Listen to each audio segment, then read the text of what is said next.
नमो भगवते वासुदेवाय। जय श्री हरि विष्णु। भगवान विष्णु सबका मंगल करें। जय सनातनी के इस अंक में आज हम जुड़ेंगे, श्रवण करेंगे माघ मास महात्म कथा अध्याय 13, 14, 15। तो प्रेम से सब बोलिए विष्णु भगवान की जय, गणेश जी महाराज की जय, उमापति महादेव की जय। माघ मास महात्म कथा अध्याय 13। माघ मास पुराण कथा अध्याय 13। विकुंडल कहने लगा कि तुम्हारे वचनों से मेरा चित्त अति प्रसन्न हुआ, क्योंकि सज्जनों के वचन सदैव गंगाजल के सदृश पापों का नाश करने वाले होते हैं। उपकार करना तथा मीठा बोलना सज्जनों का स्वभाव ही होता है, जैसे अमृत मंडल चंद्रमा को भी ठंडा कर देता है। अब आप कृपा करके यह भी बताइए कि किस प्रकार मेरे भाई का नरक से उद्धार हो सकता है। तब कुछ देर ज्ञान दृष्टि से विचार कर मित्रता रूपी रस्सी से बंधा हुआ वह बोला कि हे वैश्य, यदि तुम अपने भाई के लिए स्वर्ग की कामना करते हो तो जल्दी ही अपने 8 जन्म के पुण्य के फल को उसके निमित्त अर्पण कर दो। तब विकुंड ने कहा कि हे दूत, वह पुण्य क्या है? मैंने कौन से जन्म में और कैसे किया है सो बताओ, फिर मैं अपना पुण्य अपने भाई को दे दूंगा। दूत कहने लगा कि हे वैश्य, सुनो, तुम्हारे पुण्य की सब कथा कहता हूँ। पूर्व समय में मधुबन की सालकी नाम का ऋषि था।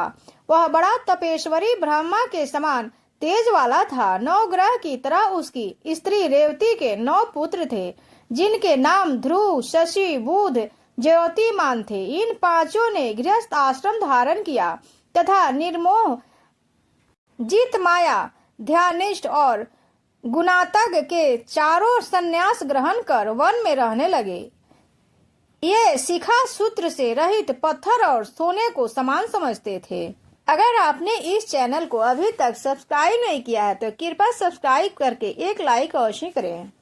जो कोई अच्छा या बुरा उनको अन्न देता वही खा लेते, कोई कैसा ही कपड़ा देता उसको ही पहन लेते, सदा ही ब्रह्मा के ही ध्यान में लगे रहते थे। इन चारों ने व्रत, चित्त, निद्रा और आहार सबको जीत लिया था। बस चर अचर को विष्णु रूप समझते हुए मौन धारण करके संसार में विचरते थे। ये चारों महात्मा तुम्हारे घर आए। जब तुमने मध्याह्न के समय भूखे प्यासे इनको आंगन में देखा तो तुमने गदगद कंठ से आंखों में आंसू भरकर इनको नमस्कार करके इनका बड़ा आदर सत्कार किया। इनके चरणों को धोकर बड़े प्रेम से तुमने इनसे कहने लगे कि आज मेरे अहोभाग्य हैं, आज मेरा जन्म सफल हुआ, मुझ पर भगवान प्रसन्न हुए। मैं अनाथ हूँ, अब मैं सनाथ हुआ। मेरे माता पिता, पत्नी, पुत्र, गौ आदि सभी धन है, जो आज मैंने हरि के सदृश आपके दर्शन किए। सो हे वैश्य, इस प्रकार तुमने श्रद्धा से उनका पूजन किया और चरण धोकर जल को मस्तक से लगाया। फिर विधि पूर्वक इनका पूजन करके तुमने इन सन्यासी को भोजन कराया। इन सन्यासियों ने भोजन करके रात में तुम्हारे घर में विश्राम किया और ब्रह्मा के ध्यान में लीन हो गए। इन सन्यासियों के सत्कार से जो पुण्य तुमको मिला है सो मैं भी कहने में असमर्थ हूँ, क्योंकि सब भूतों में प्राणी श्रेष्ठ है। प्राणियों में बुद्धि वाले, बुद्धि वालों में मनुष्य, मनुष्यों में ब्राह्मण, विद्वानों में पुण्यात्मा और पुण्यात्मा में ब्रह्म ज्ञानी सर्वश्रेष्ठ है। ऐसे ही संगति से बड़े बड़े पाप नष्ट हो जाते हैं। यह पुण्य तुमने अपने पहले 8वें जन्म में किया था। सो यदि तुम अपने भाई को नरक से मुक्त कराना चाहते हो तो यह पुण्य दे दो। सो दूत के ऐसे वाक्य सुनकर उसने प्रसन्नचित्त से अपना पुण्य अपने भाई कुंडल को दे दिया और वह नरक से मुक्त हो गया और दोनों भाई देवताओं से पूजित किए गए। तब दूत अपने स्थान को चला गया। इस प्रकार वैश्य के पुत्र विकुंडल ने अपना पुण्य देकर अपने भाई को नरक की यातना से छुड़वाया। सो हे राजन, जो कोई इस इतिहास को पढ़ता है या सुनता है वह 1000 गोदान का फल प्राप्त करता है। इस तरह से कथा का 13वां अध्याय पूर्ण हुआ। प्रेम से बोलिए विष्णु भगवान की जय। अब माघ मास महात्म्य कथा का 14 अध्याय। माघ मास पुराण कथा अध्याय 14। कात्रेवीर्य जी बोले कि हे विप्र, श्रेष्ठा, किस प्रकार एक वैश्य माघ स्नान के पुण्य से पापों से मुक्त होकर दूसरे के साथ स्वर्ग को गया, सो मुझसे कहिए। तब दत्तात्रेय जी कहने लगे कि जल स्वभाव से ही उज्जवल, निर्मल, शुद्ध, मलनाशक और पापों को धोने वाला है। जल सब प्राणियों का पोषण करने वाला है, ऐसा वेदों में कहा है। मकर से पूर्व माघ मास में गौ के पैर डूबने योग्य जल से भी स्नान करने से मनुष्य स्वर्ग को प्राप्त होता है। यदि सारा मास स्नान करने में अशक्त हो तो 3 दिन ही स्नान करने से पापों का नाश होता है। जो व्यक्ति थोड़ा ही दान करे वह भी धनी और दीर्घायु होता है। 5 दिन स्नान करने से चंद्रमा के सदृश शोभ्यमान होता है। इसलिए अपना शुभ चाहने वालों को माघ से बाहर स्नान करना चाहिए।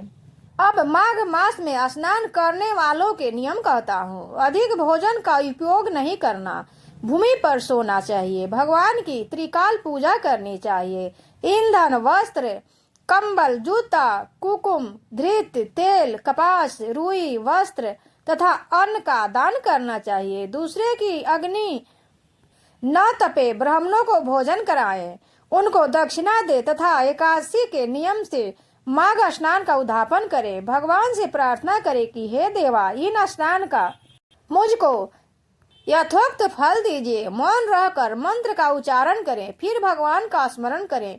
जो मनुष्य श्री गंगा जी में माघ में स्नान करते हैं वे 4000 युग तक स्वर्ग में ही फिरते हैं। जो कोई माघ मास में गंगा और यमुना का स्नान करता है वह प्रतिदिन 1000 कपिल गौ के दान का फल प्राप्त करता है। इस तरह से माघ मास महात्म्य कथा का 14वां अध्याय संपूर्ण हुआ। प्रेम से बोलिए विष्णु भगवान की जय। अब माघ मास महात्म्य कथा का 15वां अध्याय। दत्तात्रेय जी कहने लगे कि हे राजन, प्रजापति ने पापों के नाश के लिए प्रयाग तीर्थ की रचना की। सफेद गंगा और काली यमुना जी के जल की धारा में स्नान का महात्म्य भली भांति प्रकार सुनो। जो इन संगम में माघ मास में स्नान करता है वह गर्भ योनियों में नहीं आता। भगवान विष्णु की दुर्गम माया माघ में प्रयाग तीर्थ पर सब नष्ट कर देती है। माघ में प्रयाग में स्नान करने से मनुष्य अच्छे भोगों को भोग कर ब्रह्मा को प्राप्त होता है। माघ मास तथा मकर के सूर्य में जो प्रयाग में स्नान करता है उनके पुण्यों की गिनती चित्रगुप्त भी नहीं कर सकते। 100 वर्ष तक निराहार रहकर जो पुण्य प्राप्त होता है वही फल माघ मास में 3 दिन प्रयाग में स्नान करने से होता है। जो फल 100 वर्ष तक यथाभ्यास करने से मिलता है। जैसे सर्प पुरानी केंचुले को छोड़कर नया रूप ग्रहण कर लेता है, वैसे ही माघ मास में स्नान करने से मनुष्य पापों को छोड़कर स्वर्ग को प्राप्त होता है। परंतु गंगा यमुना के संगम में स्नान करने से हजारों गुना फल मिलता है। हे राजन, जिसको अमृत कहते हैं वह यह त्रिवेणी ही है। ब्रह्मा, शिव, रुद्र, आदित्य, मरुतगण, गंधर्व, लोकपाल, यक्ष, किन्नर, अनिमादि गुणों से सिद्ध तत्वज्ञानी ब्रह्मानी, पार्वती, लक्ष्मी, शची, नैना, दिति, आदिति, संपूर्ण देव पत्नियां तथा नागों की स्त्रियां, धृतांची, मेनका, उर्वशी, रंभा, तिलोत्तमा, अप्सरागण और सब पीतर मनुष्य गण, कलयुग में गुप्त और सतयुग में प्रत्यक्ष सब देवता माघ मास में स्नान करने के लिए आते हैं। इन दिनों माघ मास में प्रयाग में स्नान करने से जो फल मिलता है वह ईश्वर की कृपा से मिलता है तथा इसका फल वह ईश्वर ही कह सकता है।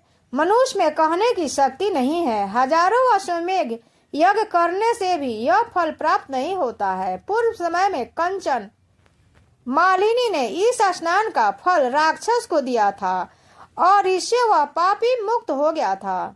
इस तरह से माघ मास महात्म्य कथा अध्याय का 15वां अध्याय पूर्ण हुआ। प्रेम से बोलिए विष्णु भगवान की जय, उमापति महादेव की जय।